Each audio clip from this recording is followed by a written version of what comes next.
Train চলাচল স্বাভাবিক হয়। চলন্ত অবস্থায় হঠাৎই আগুন ধরে যায় মহুয়া কমিউটার ট্রেনের পাওয়ার কারে। বগিটিতে দ্রুত ছড়িয়ে পড়ে আগুন, আতঙ্ক ছড়ায় যাত্রীদের মাঝে। ফায়ার সার্ভিস জানায় ঢাকা থেকে ছেড়ে যাওয়া নেত্রকোনার মোহনগঞ্জগামী কমিউটার ট্রেনটি গাজীপুরের শ্রীপুর স্টেশন পার হওয়ার পর পাওয়ার কারে আগুন লাগে। বিষয়টি টের পেয়ে সাতখামাইল স্টেশনের কাছে ট্রেন থামান চালক। হুড়োহুড়ি করে ট্রেন থেকে নেমে যান যাত্রীরা। অন্য বগি থেকে আলাদা করে ফেলা হয় পাওয়ার কার।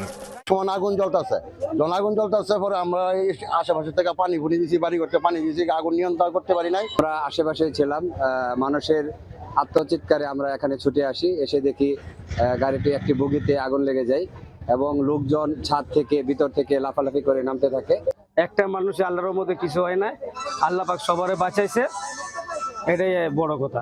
খবর দেয়া হয় ফায়ার সার্ভিসে। দুটি